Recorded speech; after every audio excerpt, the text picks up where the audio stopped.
BNP তো এখন ওদের সবচেয়ে বড় শত্রু। আর সবচেয়ে বেশি দুষ্টামিগুলো কারা করছে?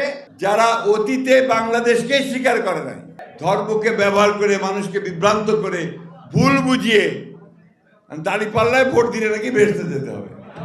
হায় হায়, আজকে যে সংস্কারের কথা বারবার বলা হচ্ছে, পত্র পত্রিকা রেডিও টেলিভিশন খুব প্রচার হচ্ছে, প্রধান উপদেষ্টা থেকে সমস্ত উপদেষ্টারা নেমে গেছেন প্রচারণায়। ভালো কথা, যেটা আমরা বলেছি 22 সালেই আমরা এই সংস্কারের কথা বলেছি। আমরা যা যা বলেছি সবগুলো আজকে এখানে আছে। সুতরাং এই সংস্কার দিয়ে আবার আমাদেরকে প্রশ্ন করে অনেকে, আপনারা কি সংস্কারের পক্ষে না বিপক্ষে? এটা তো আমারই সন্তান, আমি তো তার জন্য প্রাণ দিতে পারি। এই যে জিনিসগুলো সবসময় আপনার বিভ্রান্ত করার চেষ্টা করা হয়। আমাকে কেউ জিজ্ঞেস করলে বলে, আরে আমি সোজাসুজি বলছি মাই চাই। সুতরাং সংস্কার যেটুকু হয়েছে, যেখানে একমত হয়েছি সমস্ত রাজনৈতিক দলগুলো, অবশ্যই সেটা আমাদের হ্যাঁ আছে, তো না নাই। কিন্তু তোমরা কারসাজি করেছো, তোমরা কিছুটা বেইমানি করেছো।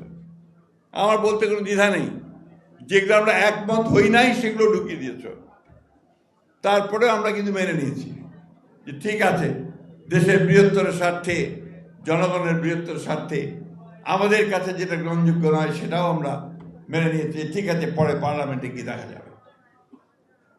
আমি যে কথাটা বলতে চাই যে আজকে একটা অর্কেস্ট্রেট একটা প্রচারণা, পরিকল্পিতভাবে একটা প্রচারণা হচ্ছে বিএনপির বিরুদ্ধে।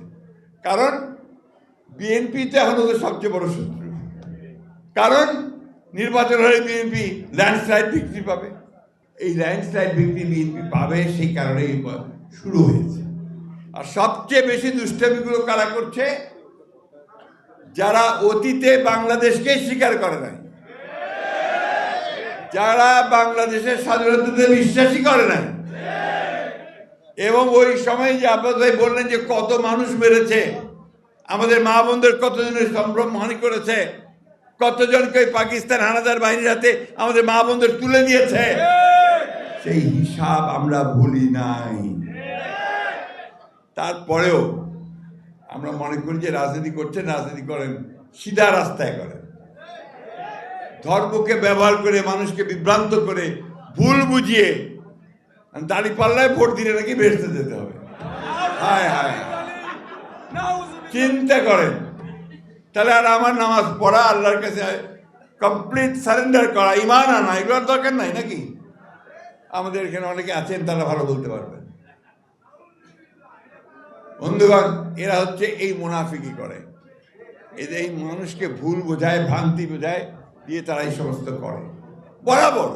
আজকে না, পাকিস্তান আন্দোলন যখন হয়, ভারতবর্ষ যখন স্বাধীন হচ্ছে, যখন জিন্না লড়াই করছেন মুসলমানদের আবাসস্থল পাকিস্তানের জন্য, তখন তাদের নেতা মৌলানা মওদুদি পাকিস্তান আন্দোলনে করেননি, বিরোধিতা করেছেন।